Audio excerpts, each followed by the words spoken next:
to hit the resume recording. I remembered. I'm so proud of myself, you guys.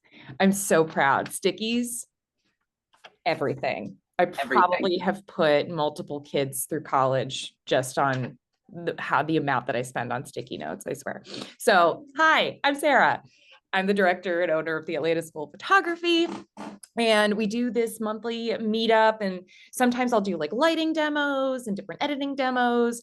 And then every once in a while, I get lucky enough to find an amazing photographer to be a guest on our photo club meetings. And today we have the amazing Eley.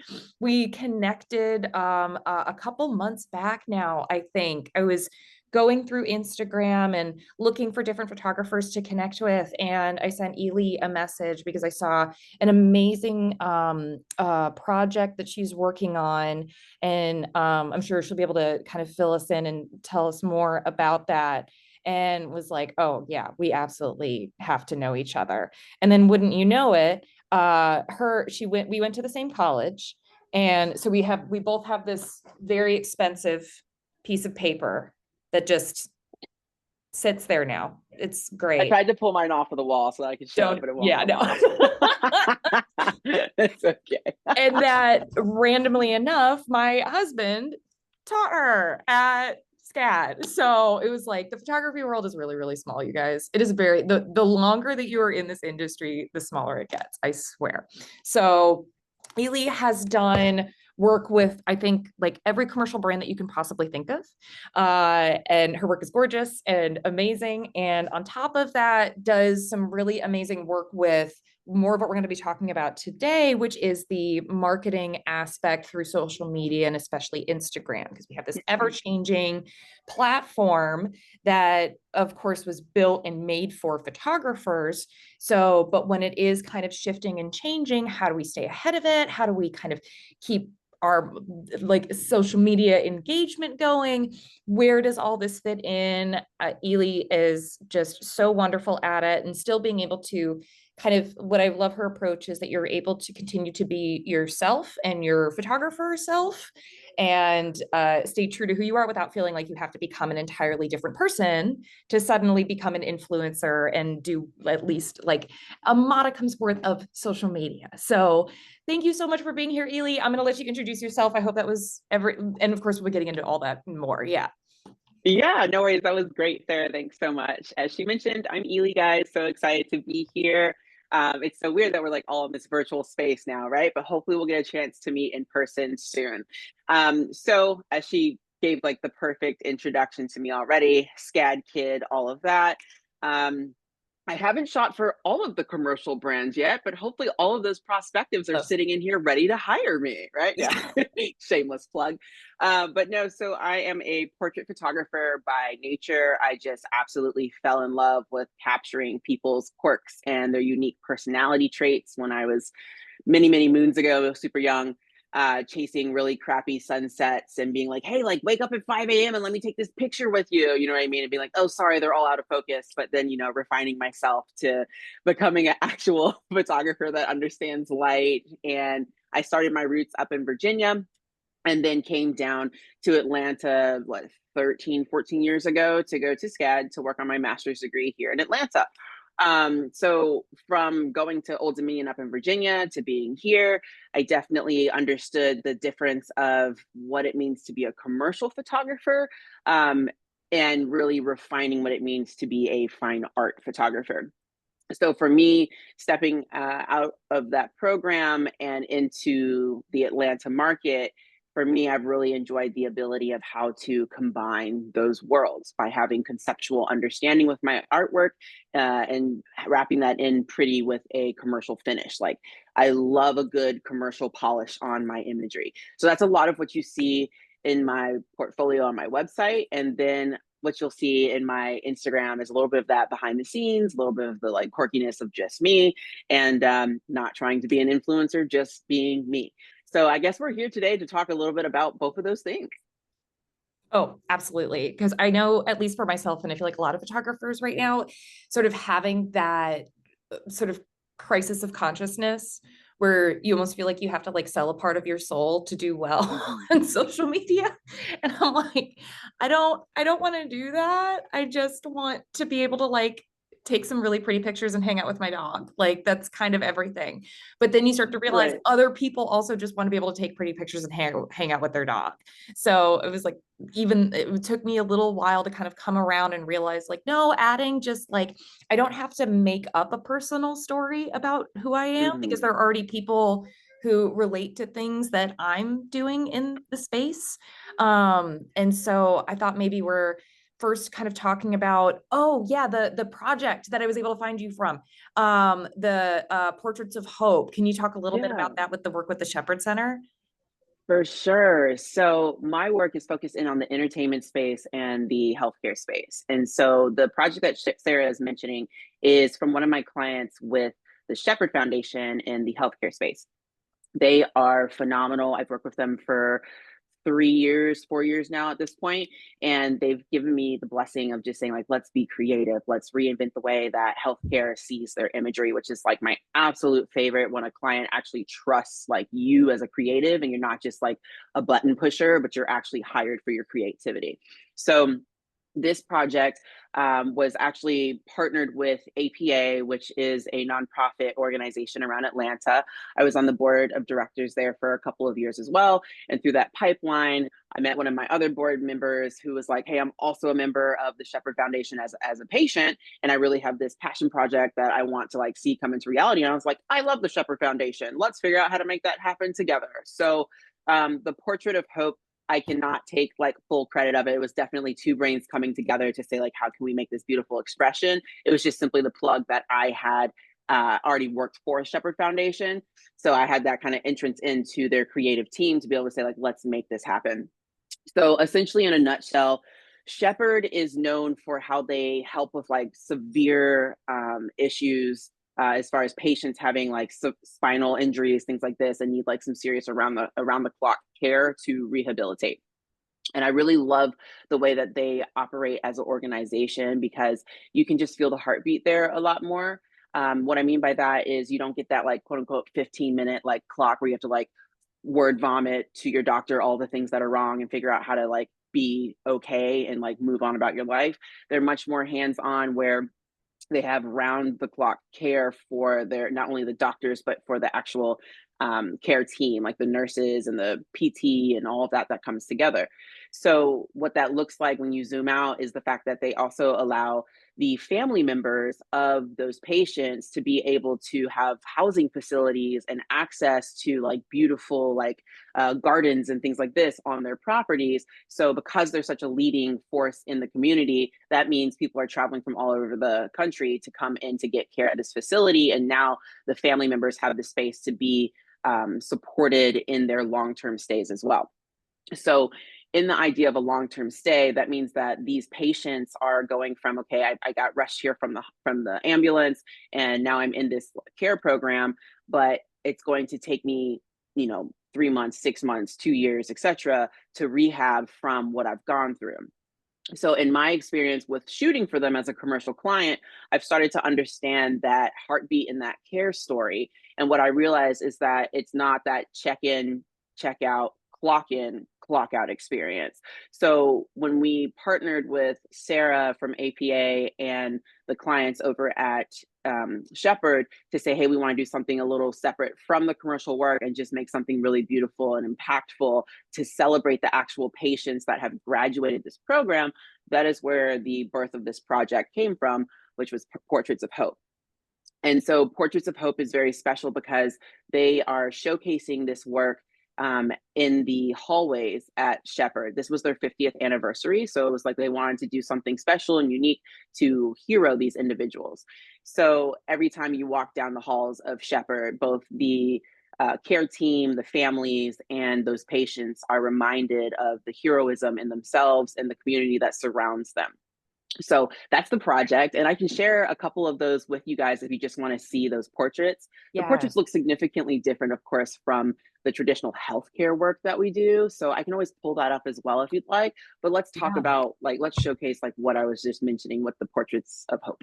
Yeah. And I love that it's one of those things where it really is. Go ahead, feel free to bring Okay. up the photos and just kind of add to what you're saying, where being able to do this like work that gives back and have a client that after you've worked so hard to become a photographer that you have wanted to be, and then get to finally have a client that says like, just do you, like, we're going to give Yeah. you limited direction, and being able to have this experience, and then that connective work with being able to partner with different organizations uh to have a larger reach, where then that's how I found you, was through the Portraits of Hope series. So I think Yeah. yeah, I think that was really something very special, and things that oftentimes with Instagram and social media, we kind of feel like very isolated in that way. Mhm. But then we forget about the collaborative opportunities with different organizations. So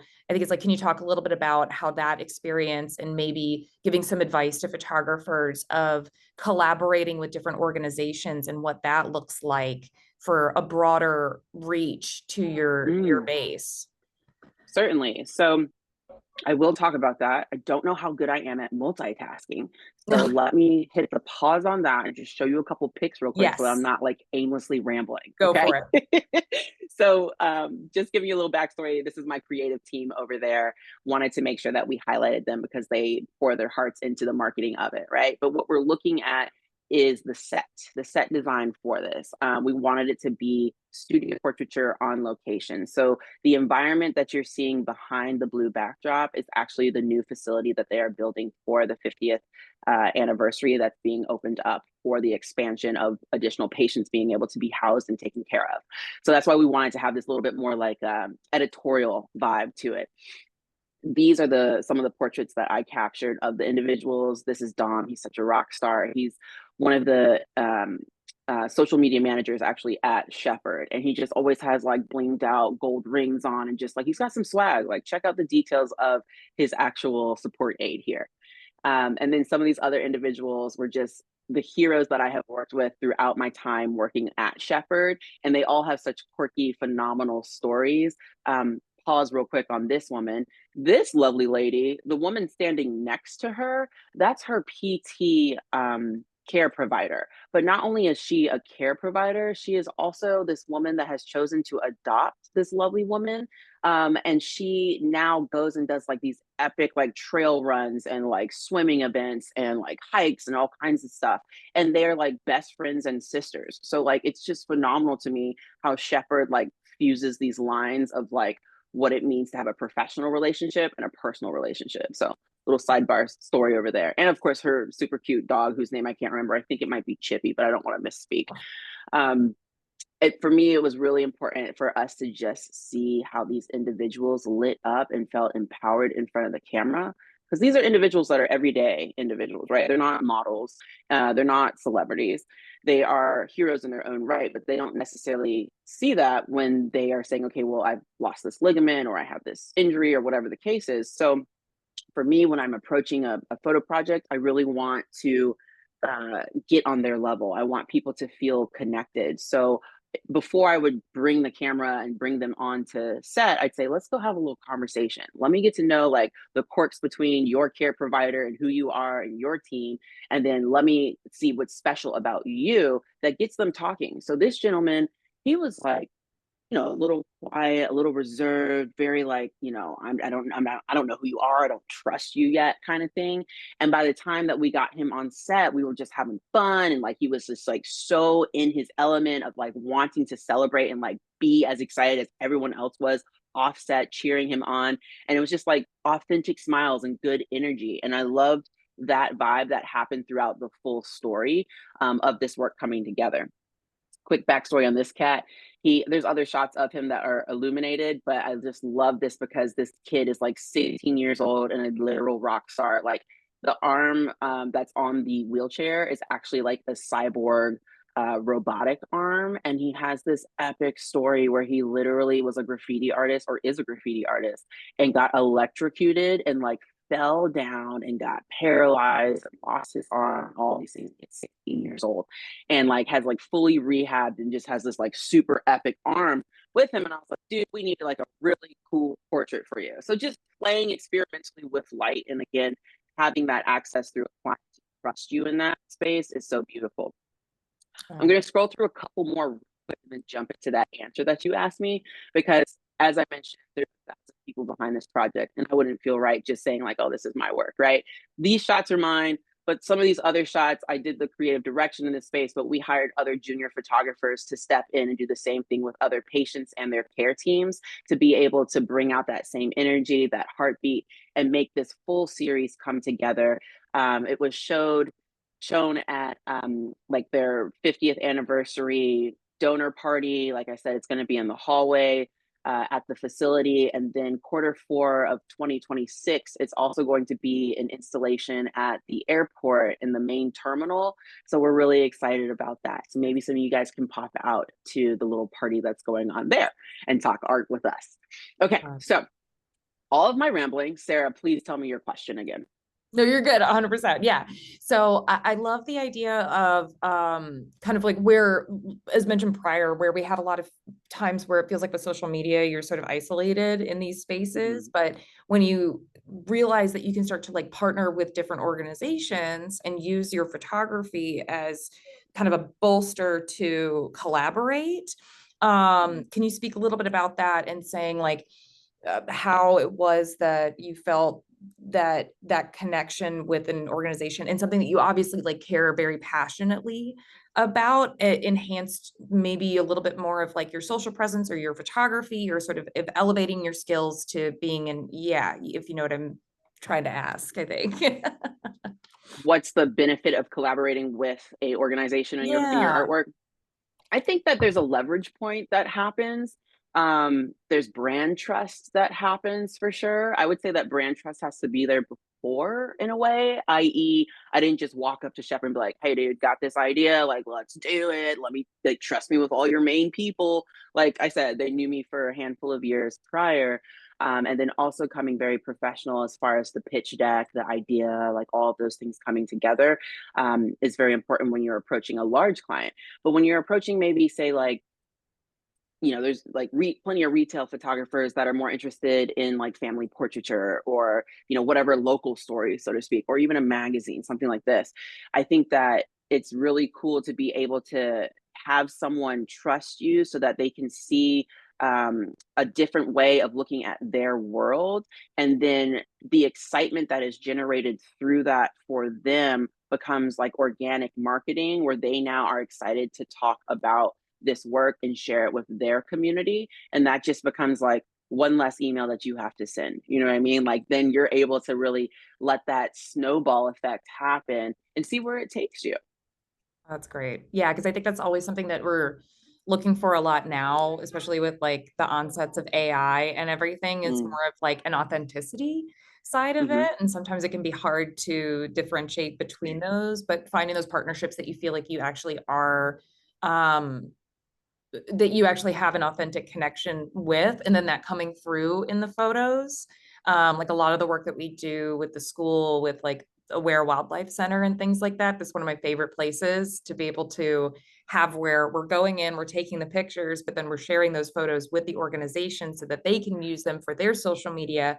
Meanwhile, our students are getting a really great insight and opportunity to be able to photograph, you know, just like a giant owl up close. So Absolutely. kind of those like win-win scenarios between those different organizations and finding the ones that you really are passionate about, I think obviously helps more than Absolutely. anything. Absolutely. It's always nice to be able to be working on projects that really fulfill your personal desire to be a creative, because I think it is important to realize that, yeah, we are competing with AI, but we're also in a saturated level as far as artists in general. So, and what makes someone choose you out of the masses, right? And so if that is reflected by them looking at your portfolio, being like, this is someone whose heartbeat I can see going through their work, or I'm interested in the same things that they're interested in, that's a really great opportunity for you to be able to shine and produce and move forward towards like the continued clientele that you're looking for. Yeah, yeah. Oh, and I wanted to ask, and just so everyone can kind of see in the chat over here, I wanted to know for those of you that are here, what type of photography are you working on, most interested in? Is an area of photography that you're hoping to get more experience in, or one that you already have a lot of experience in? I'd love for y'all to throw some of that feedback in the chat so that we know and kind of can say, oh, that's interesting. Maybe we'll talk a little bit more about this. Yeah. Um, so let me do, we've got, oh yeah, live events and headshots from Sam, brilliant. And while folks are kind of making their way in there, kind of talking about some of those trends with Instagram and social media, is there anything that you've noticed recently that has trending or kind of things that are moving more into the space for Instagram and things, the trends that are leaving the space, or has it seemed pretty consistent? I think that social media is constantly in flux for sure, right? And it's one of those things like kind of parallels to life, right? It's the only thing that's constant is change.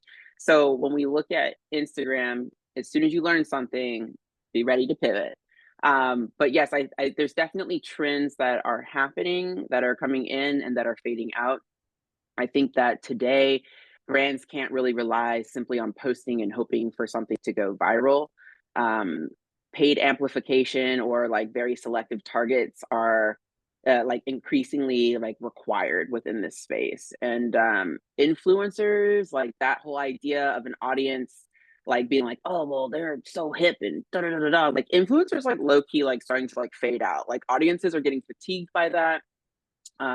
People feel like it's all like inauthentic, and the emphasis seems to be shifting more towards like deeper engagement rather than a huge following count. And so like she said, like I'm by no means an influencer. You're gonna go to my page and be like, she ain't got tens of thousands of right, because it's there's a different level of connection that is happening that is much more valuable. And I'm so glad things are starting to trend this way, because it allows us to not be purchasing spam bot followers and all this other stuff, right?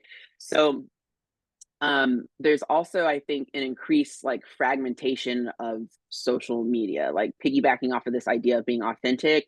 We're seeing smaller niche platforms, private communities, and more selective engagement that is gaining traction. So like what that means, like I have two social media pages, just transparently. I've got my business facing one, I've got my personal one. Same. And on Yeah. my personal one, I'm sitting there doing a little doom scroll, right? And I'm saying like, okay, well, wow, like things are, my algorithm is really, really like honing in on me. Like, what's up? So if I'm like looking at it from a professional standpoint, I'm curious about as the consumer, like why and how. And I don't know if you guys have tracked this, but if you start like um, watching a full reel or liking something from time to time, you'll see this little like banner that pops up at the bottom, and it's like, do you want more content like this? Yes or no? And it'll give you that more for 30 days. And it's like, okay, because Instagram understands, like their team understands that we're looking for that nicheness. Like people really want to go deeper into their personal holes of interest. Um, Okay, so the metrics, the ideas of having lots of followers, like I said, is less compelling compared to having the right engaged audience. So when you're looking at like short form videos, that still remains like the king of the crop on like social media. So I'm talking like TikTok, your Instagram reels, and like even on YouTube, they have YouTube shorts now. Yeah. Um, that's a really big driver of engagement. Have you guys clocked that? Yeah, for sure. Okay. Like that's one thing that our social media manager and even for myself for like my photography business has started to go like, okay, this is something. And even the timing on it and getting that Yeah. nailed down. Yeah. And to that point, like the details matter because like there's more interactive overlays and like slower reveals. There's like hybrid activity going on between short and long-term format content, and you kind of got to clock when and where stuff is ideal, so to speak. for example, how many times have you guys seen that little thing happen where it's like you're like this grabbing, attention grabbing kind of like imagery or whatever, but it doesn't necessarily align to like the conversation that's happening. Like that's a Yeah. strategy. It'll be Um, someone like cutting through Play-Doh while telling a story about their grandma. And it's like, wait, what's yeah, happening? What is going on? yeah, yeah, because then your brain is like, wait a minute, I want to track the Play-Doh and I also got to double back and learn about grandma. You know what I'm Yeah. saying? Yeah. Um, or you'll see like those hooks where it's like, you know, I'm going to tell you 10 ways to become a great photographer. Make sure you stay tuned for number 10. It's the juiciest. You know what I mean? And so then you're like stuck until you get that last piece of information. So it's this like retention game, but it's got to be like that short form thing because our attention spans are like unfortunately minimizing. Exactly. So that's a consideration as well. Yeah, I've So seen the making one where they do like top 5 tricks, but they start with like 2 and then go to 3, 4, 5 so that at the very end is 1. So you're like, what could possibly be better than 2? 2 is so amazing. And then you're hoping and then yeah, yeah. I yeah, it gets yeah, it's gotten me on several occasions if you can't tell. Yeah, yeah, I'm pretty yeah. susceptible to it. Sometimes I get to the end of a video, I'm like, dang it, they got me again. That good at all. Yeah. Yeah, yeah. So I would say like the main tips right now as far as like what we should be tracking is like making sure you still have a hook. That's really, really important in those first couple of seconds. And then also being able to identify that like niche that is going to be tracking your content.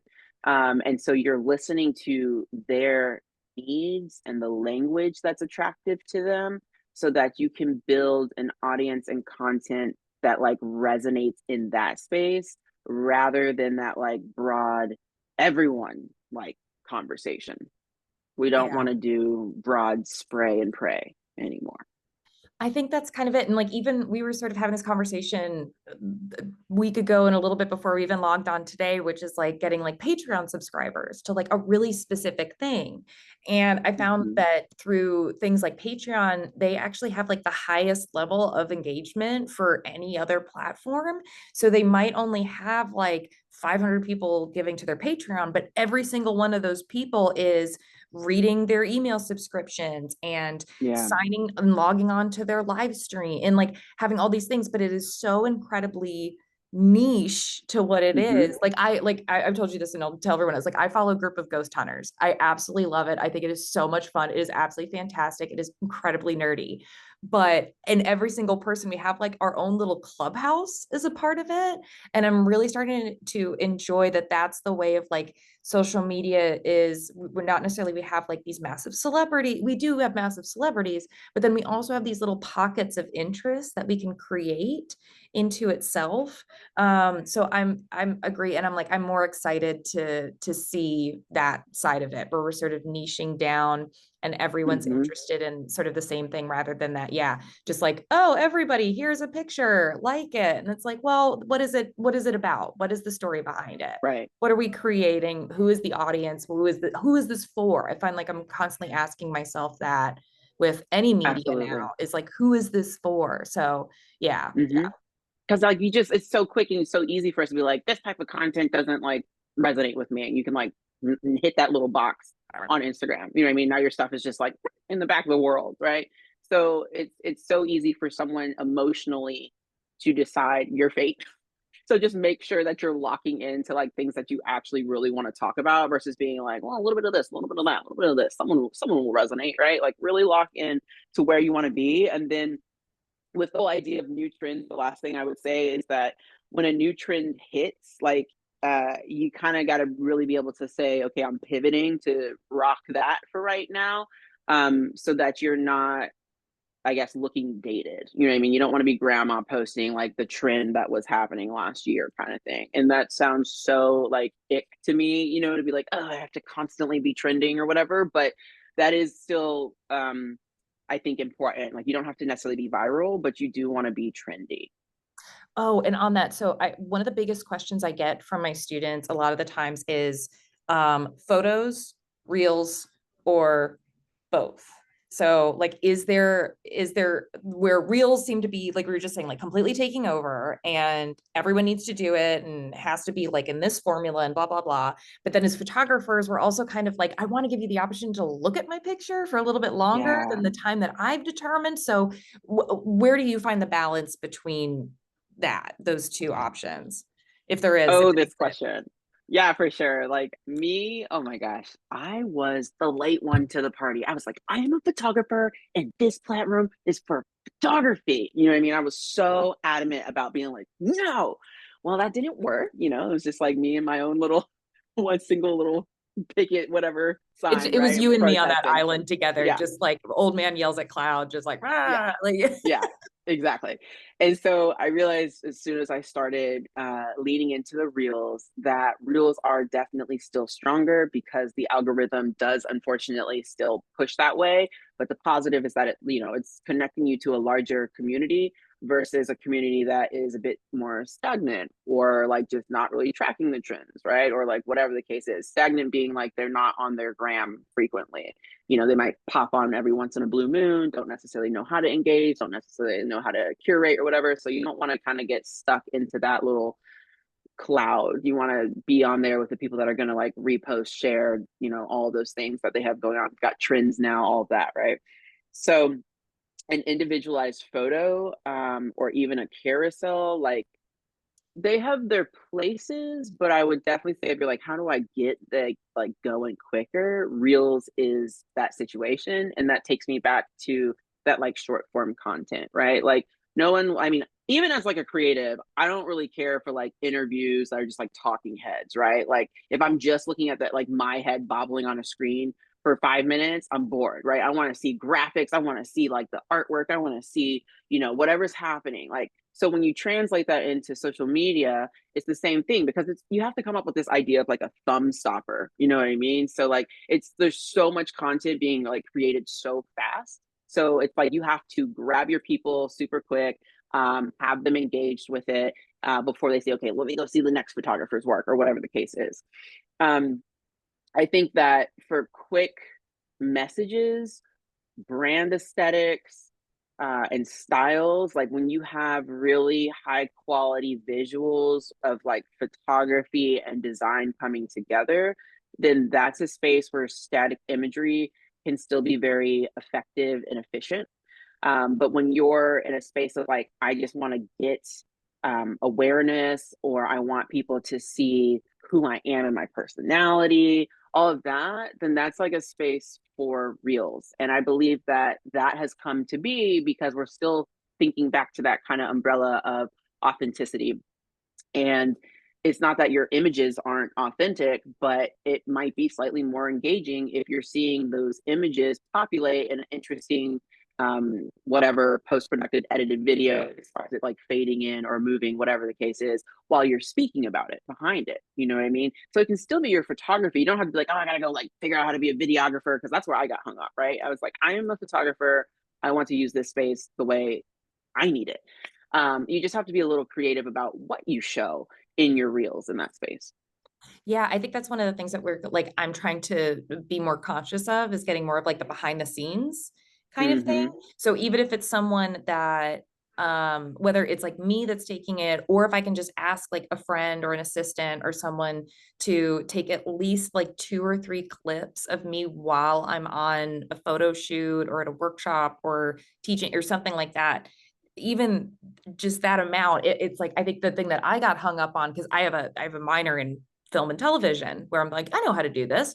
But with that, I was thinking it had to be this massive production and it has to Mm-hmm. be like a bunch of people involved. And then I'm going to have to go through hours of footage and find the exact moments that I want, where it's like, it does not need to be that hard. It is not that Yeah. difficult. It is not that big of a deal. So just having Yeah. even like 3 to 4 clips that you can splice together with your photos in between, I found where it's like taking the pressure off that way is like, okay, this is actually a lot more manageable than that made up in my brain.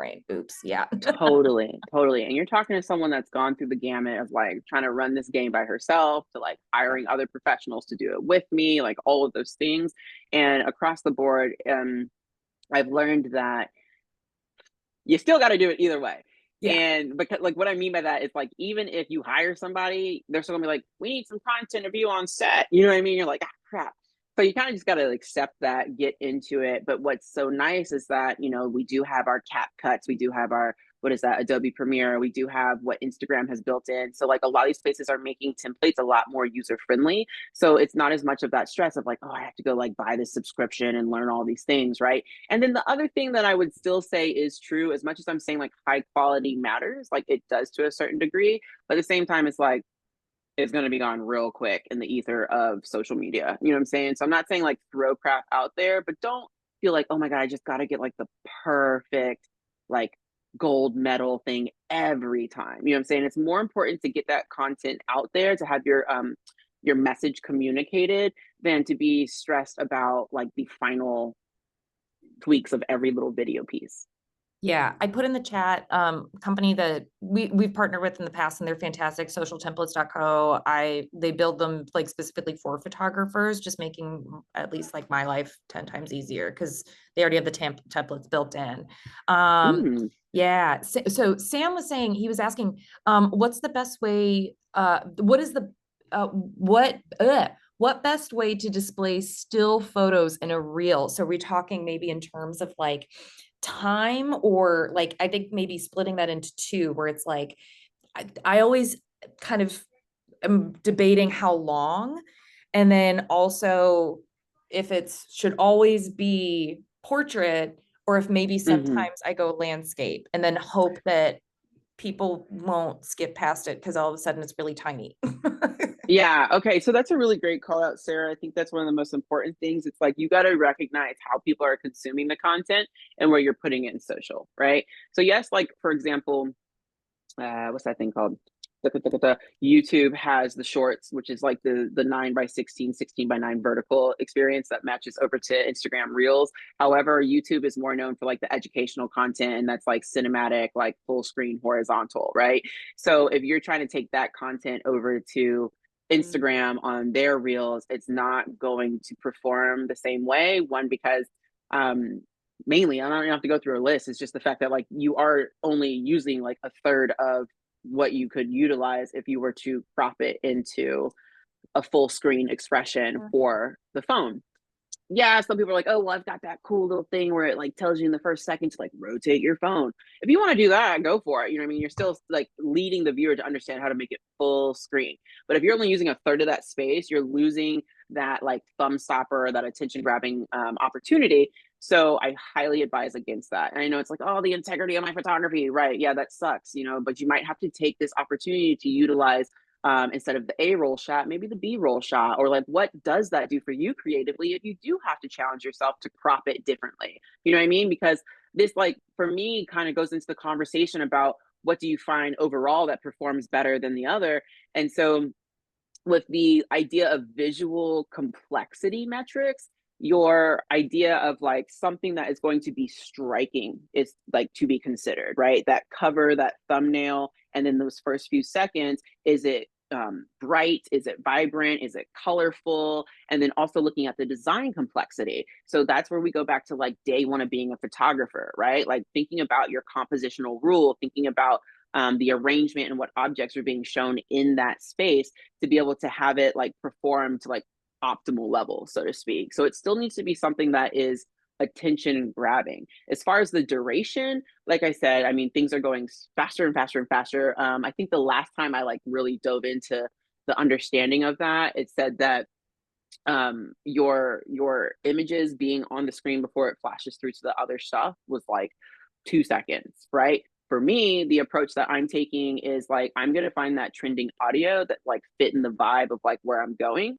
and then I'm gonna use a template that matches to that audio, and then I'm gonna let my clips trim into that, so to speak. So like I might be on set for a 10-hour day, but I'm not just posting that like long feed vibe, right? Like it's going to be like, here she is behind the camera for 2 seconds. Here's the model's perspective for 2 seconds. Here's the BTS for 2 seconds, yada, yada, right? So apply that to the same idea of like your like stills if you want to just show that type of content. But I would still encourage you to layer it in. So show like sometimes you'll see those interesting videos where it's like the behind the scenes, the process, and then it pops over to like the final image and they like do that back and forth. So just think about how you can fill that visual desire in your own unique way. Yeah, I think that bring that up, we're remembering how it's being perceived on the other end. Hmm. So just like not only the physical aspect of that, the one thing that I realized, especially with a lot of my video students, is that it's also going to be contextualized differently depending on what you're presenting the viewer, where it's like you were there in that space. So like the videos that you posted of like the behind the scenes of the portraits of hope, Hmm. where it might be where if we only got shots of you like this close to your camera and not necessarily like doing a whole, it's like, but we know maybe we need some more wider shots to get a context of where we are and the type of space that we're in. And so kind of adding those different layers to it, I think is one thing that a lot of people might miss and go like, well, I did it. And it's like, yeah, but maybe we didn't know that the Taj Mahal was right behind you because we only saw you from like this size. Or maybe we only Hmm. saw the Taj Mahal because that was like the coolest, prettiest thing in the picture. And you forgot to give us context that you're the photographer that's there. Like all of these kind of little things. It's like, yes, you were there. We're Hmm. missing all that context on the other side of the screen. So adding, I found where it's like, don't forget to add those little pieces in of like, we might be missing parts of the story that you'll need to fill us in on at some point through the video process. Yeah. And I think that it's, for me, when I'm out by myself, I have like a little magnetic case on my phone. So I can just like stick it to a C stand or like whatever's metal. But Yeah, 9 times out of 10, I can't find freaking metal around me for some I know. reason. So I think that, like, to your point of like the Taj Mahal, that's a really great example. I'll go out and I do travel documentary across the globe, and in those experiences, I don't have the photo assistant behind my shoulder to like shoot cool BTS of like what's going on. So I like to collect for myself like filler, like video content of like the landscapes changing, like that, and that can be a cool way to lace into your photo shoot. Like I'm in this location, generally speaking, but then like I'm here because of this moment in this photo shoot, right? So they're seeing your lifestyle now. They're seeing like the whole expression of like what it means to be a photographer and whatever that looks like for you. If it's real estate, whatever world that you're in, it might be the most grand commercial property that's coming to Atlanta. You know what I mean? It could be the most old decrepit house that you're like photographing. Whatever the case is, that builds to the story. That's what everyone's looking for when we're on Instagram at this point. We're looking for authenticity, we're looking for emotional pull, we're looking for storytelling. Yeah, yeah. Oh, I love that. That's perfect. That's kind of like is a nice little wrap for everything. So while I've got like a couple, like maybe like one or two more questions for you, Eley, I also want to let folks know where it's like in the chat, if y'all have questions and you want to ask them, now's the time. Now's the time. Go for it. So I'm gonna put that in like ask here. So Yeah. in terms of like social media, I know it's like always the big question of like how social media changed your business, but it's like such a massively large Yeah. question. But is there a way where you found it working more like changing your business for good, and then maybe some sides where it's like it's not done so like where you're like no maybe not. Yeah, totally. And I actually was like pondering about this earlier today, and I was like, wow, like we are in it, like we are in the future, right? It's not going away. And I was thinking about it, and I would say like the positives outweigh the cons by a long shot. Because when I ramble off my list, it's like obviously it's connectivity to a larger market for people to learn about me and the work that I create. Two things there. It provides authenticity, like we keep saying, the big A word today, authenticity to an audience about who I am, right? Versus like, oh, let me meet you for coffee. Like you can kind of go over to Instagram and see who I am and see my quirks, catch my vibe, right? Um, you can understand like it's a space for you to put that b-roll content, to try out different strategies, to like maybe your website has like the bangers, right? Like this is the a roll content, but Instagram's like, oh well, that one didn't quite make the client's cut or my personal cut, but this one's like also like I love it for so many reasons. Let me ask you guys a question on here for social engagement. Do you like A or B, right? Like that's a nice space to play with that. Of course we know that behind the scenes content is super important now at this point too, again going back to that personality, so they can see what your world looks like. And that BTS stuff, again, does not have to be about photography or your photo shoot. That can literally be like, today I am hanging out in my garden and I'm petting baby squirrels. But now they get to understand who you are, right? On your free time off, right? So I think that behind the scenes is like a really cool thing that social media in general has brought in. It gives us a new skill set. It gives me a new skill set, right? So now I have like startup companies that will hit me up every once in a while. Hey, Eley, I want to do da da da da. Like I'm a startup company, and now I, as a professional, as a photographer that has to utilize these platforms, understand where this small business is going to go, that startup company is going to go. So I can now help guide them from that standpoint to like strengthen the work that I create for them, and also keep them as like retention client because they're gonna be like, oh well, she's like a one-stop shop. Like she gets it, she understands my need and can help me with that output, that reoccurring feed that I have to put out there to get myself launched. Um, a handful of other things, honestly. It has given me, of course, a new line to nurture clients from like a business to business perspective where I can like what I just explained, but it also has given me like that business to client space where like my clients are able to be like, oh, like she's very professional, she's very put together, or she cares about fitness and wellness. Like this is someone that we want to trust because it aligns with our Lululemon brand, whatever the case is, right? Um, it also helps to sell products. If you're like, I'm a photographer selling prints or headshot packages, like it gives you a platform to do that. I mean, oh my gosh. It also, of course, like spy work, like you are now able to like research prospective like clients from your home and your boxers, like going through LinkedIn, going through agency access, going through, whatever platform that you're stalking people on. Like you don't have to go get a giant yellow page phone book anymore or anything like that. Um, it also has provided me a space to experience or just kind of step into that idea of being less, I don't want to say professional, but less sincere all the time. I'm a very like quirky person, but I'm also very like organized and like graphs and things like this. But I just like when I decided to just be like, I am exhausted of trying to be this like super like corporate person, like we're artists here, right? So on my Instagram, you'll see stuff like my Modifier Maniac series, mini series, and like it's just me like showcasing different ways to use these different modifiers, but it's all just like quirky, quick things, and people like loved it, and I'm like, all right, cool, like I don't have to take myself as seriously here. So use that space to like experiment, see what your voice becomes, and lean in so it's not this like stressful thing. On the con list, two things. It's busy work. Yeah, you have to like sit there and create content. And like some months, some seasons, some decades, you might not want to. But if you can find like a little routine for yourself, it's an awesome way to be able to stay relevant. So it does require an extra layer, but put that like on like your Tuesday for 1 hour and just crank it out, and then keep it moving as a reoccurring like reminder on your calendar. And then for some people they're like, oh well, what about my privacy? That is why I have two Instagrams. My private Instagram is literally private, right? Because it's for like my personal kind of collection of imagery that is like my digital photo album, right? So I don't have to worry about what that looks like because my professional clients aren't in there, and anything that's kind of like more sensitive to me or for my immediate group, it's protected in that space versus it being out in this public domain. And then, for my individuals that are like, I really like care about my privacy, and you don't have to lie while you're on there, but you also don't have to tell everybody everything that you got going on. So if you want to protect your babies, protect your wives, whatever the case is, do that. Yes.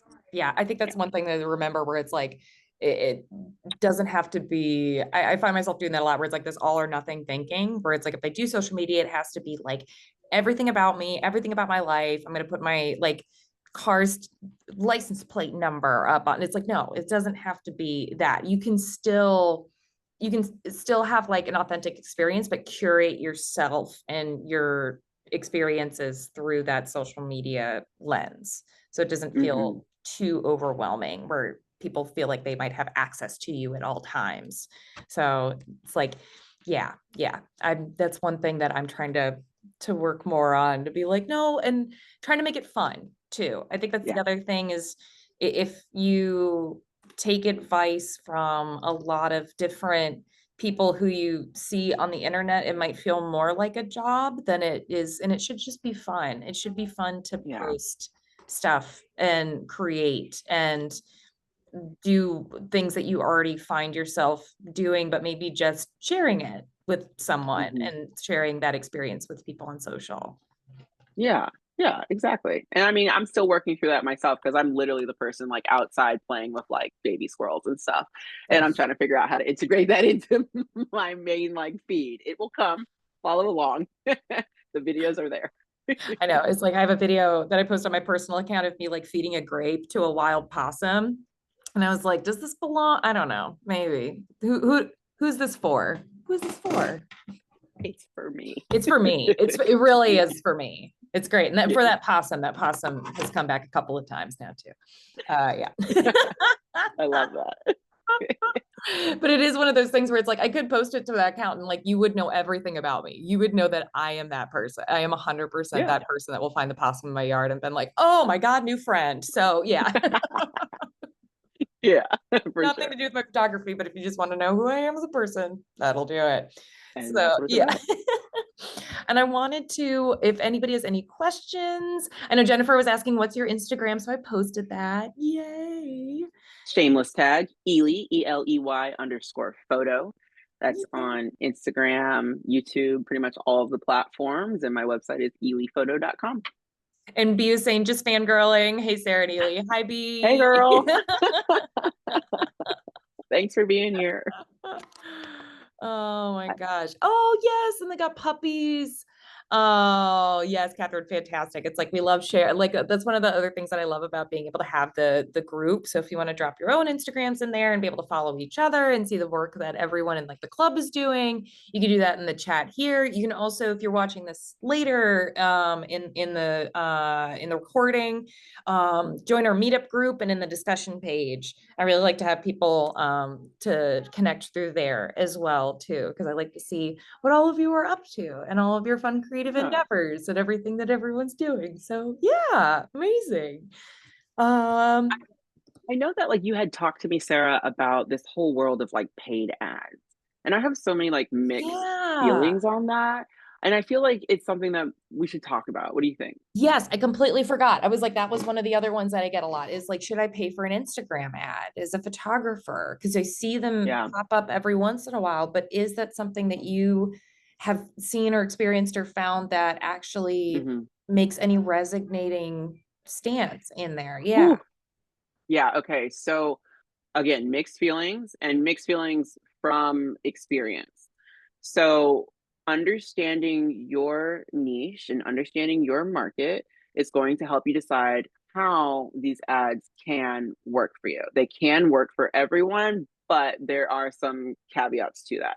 The first thing I would consider is like I said, where's your client? So I'm a commercial photographer. 9 times out of 10, I might have like an art director, something like that, like following me, but they're not necessarily going to Instagram to hire me, right? So I still have to have my marketing materials. P.S. I have so much more to talk to you guys about marketing materials on, so save that for the end.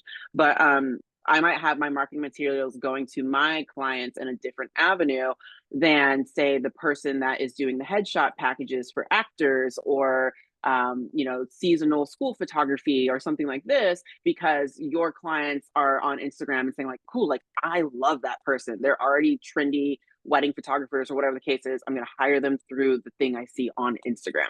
Okay. So understand your clientele. I think that when you use a paid ad, like it's great because you can leverage when you're already being consistent in your community and have that polished content. But if you are doing that idea of like, let me just put it out on a hope and a whim, good luck. There's a whole lot of ads out there. How quickly do we swipe past ads already? Right. So it's great when you're strategically using it as a part of like a sales funnel. So I spent a whole lot of time on this like idea of sales funnels and understanding that within my business over the past several years at this point. And it is exhausting if I'm just like completely frank. Like I love to be frank with people. And it can work, but you have to have those components to it to really understand it. Some of those things is that like you have to follow up with that prospective. So for example, if my funnel is like, here's an advertisement, it's got a super catchy like image, it's got a great little conversation at the end, it's got like your call to action, like book a call with Eley, right? Great. Someone fills in that like little form that you've created on the back end. And then you have a lead. So in that lead, they are now the fish on the hook and you got to reel them in, right? So in reeling them in, you are aiming to put them into the cooler and take them home for the fish fry, right? So you got to get that booking, that photographic booking. And in that space, what you need to consider is like the buyer's journey. What is it that they're looking for? What is their budget? What is it that I offer that aligns with that? All of those things. And then sometimes the sales funnel could be significantly longer than you anticipated. So you might consider then in your ad, like, what is this ad for? Is this ad for visibility? Is this ad to book a power shoot? Is this ad to gain more Instagram followers? Is it to, you know what I'm saying? Like, what is the goal, right? And be prepared for how long you need to nurture that person down the sales funnel to actually book your services. The other thing I would say is that competition can be really high. So you have to figure out that extremely engaging content that we keep talking about so that people will stop from doom scrolling. Yay. Um, the other part that I think I have experienced way too much is like, I was like, I'm not going to just like pour money out there. I'm going to have a budget for it, right? Like, I'm gonna have a pool of money for it. Like, please, if you are eating ramen noodles, do not go put your money into an advertisement right now. Yes. Like, save some dough on the side. When you've got a little pocket of it and you're like, okay, now how am I going to do this? You need to track strategically the ad, like the cost per click. So that is like the statistics that has been easily like built into like your Google Analytics, your Instagram, your Facebook, all those things in the background now. But it is showing you if I have a $5 budget and I only have, you know, 6 or 5 people that have clicked on it, that means it's $1 per person, right? So you might be like, yes, like 5, right? Cool. I love that for you. But you also want to be like, okay, like I got, you know, 50 clicks with my $5 budget or whatever the case is. So that like dopamine hit of being like, yeah, like people are looking and responding, you need to be aware of like really like the full cycle so that you're not just stuck in that first part where you're now pouring more money out, hoping that it will work. Um, Last little tip that I can say on that is that in that, when I was learning that, there is a level of consistency, which is why I'm saying that you should have the advertisements be something that you can afford and Mm-hmm. be something that you're testing and checking. Testing and checking, being like, okay, did I put that one photo out that's a banger? It's my number one on my portfolio. How is it performing? Okay, let me see that same banger photo at the end of a reel that's me doing the behind the scenes of how to make it, right? See where your community is engaging more with it and take that into how you decide to pivot and like market with your hard-earned dollars. Okay. Yeah, I think that Yeah. like just being extremely intentional because now there's money Yeah. involved. It's Yeah. don't get me wrong, time is money and the effort and time that you put into doing certain things, but this is like actual quantifiable dollars that you're trying to track and keep track of. So, excuse me. The other thing that I found is like if you find another photographer's ad that you think looked really good and works, just use that, use the formula, use that same type of thing. Of course, make it unique to you. Don't direct one-to-one copy, but that type of thing. And then the other one that I found is like have someone else look at it before you send it out and being like, is this coming off the way that it should? Like, would you stop at this? Would you and don't be like, don't show it to your mom because your mom's gonna be like, it looks great, sweetie. Everything's My baby. amazing. You're Yeah. doing so good. No, that's the wrong person. Have someone who's like brutally honest with you to be like, honey, no, this is not. Somebody who's told you to change your shoes before you leave the house, that person. That's the That one person. you get to have a look at your Instagram ad before you post it. Yeah, yeah. Or this beautiful community that you guys are all literally sitting in and a part of right now. You know what I mean? Like, we all get it. Like, we're all like headed towards a certain goal. So, you know, this is not your competition. I always have to tell my students that like we are our community. You don't know where your next job is going to come from. The person that shoots shoes as like a product shot is different from the photographer that shoots shoes on a running athlete. You know what I mean? So the client might be steering to the wrong place and you can help redirect. But like, we're all very much like, I know other professional um photographers in this lane that I can trust, that I know do great work. And so you are building that community. And if you are bouncing these ideas off of them, you're staying relevant again and you're able to grow together. That I can say is like the the best feedback loop that I've had been blessed to have is really wonderful group of creatives around me where we can constantly feed each other and it always comes back around one way or the other. So yeah, yeah. And everyone shared so many Instagrams. Oh, I love it. That's so great. Fantastic. Oh, I know that we're like a little bit over. Eley, if there's anything else that you want to share, I know we've got, oh, the workshop that's coming up. Oh my God. Yeah. Yeah, I've got one more tip. Yeah, yeah. Yeah. Go. I think, and that feeds seamlessly into what you're talking about with the workshop, is simply the fact that um, there's so much more than just advertisements, right? Your portfolio matters, the testimonials you're collecting matters, the engagement that you're dealing with matters, the back end marketing matters. So that is your newsletters, your email headers, your all of that stuff that brings you around to being a polished professional photographer is super important. And that is something that Sarah and I are going to talk about in a couple of months. Yay. Yeah. If you want to come and hang out and like spend more time with Eley and talking about this, we're going to get a small group of people for an in-person workshop at our Old Fourth Ward location. And at the start of next year. So if you want to like have something to feel like you're kicking off your photography business or excursions, or just being able to bolster have that support with it more. So definitely come hang out with us in person. We're gonna have like breakout sessions. Eley's got a lot of really wonderful different exercises that we're gonna go through. So yeah, I'm excited about that one. Yeah, it'll be a very hands-on workshop. You'll have opportunity to create with a friend, whoever's in the class, or bring somebody else. And it will be an opportunity for us to be very hands-on, to like refine what your reels look like, to really understand your algorithm, all of those things, and understand a bit more, like I said, on the expansiveness of your marketing, because it doesn't just live and stop in Instagram. Yay. Oh, I'm so pumped about that one. I'm gonna be Yeah, there and I'm gonna be like following along the whole time like this. I'm just gonna be the back. I'm I'm gonna gonna be be getting like standing behind like the this. scenes content, but also just like this. So yeah. Yeah. Well, oh my gosh, thank you Fantastic. so much, Eley. I really, really, really appreciate you coming out and spending some time. And yeah, I'm excited. And we're get to go to work together. Have an amazing night, Yes. everyone. Oh, and someone else, this is only for ATO School photo students. Guess what? You're already an ATO School photo student. Everyone's a student. Everyone's a student. You can join at anything, at any time. You can sign up for all of it. That's what I love about my school. You don't no prerequisites or anything. You can just come hang out. Yeah, it's amazing. So yeah, I'm gonna send out all that follow-up info and the recording, and have an amazing night, everyone. Thank you again, Eley, and I'll talk to you all Absolutely. soon. All right. Bye. Nice to see all y'all's faces. See you later.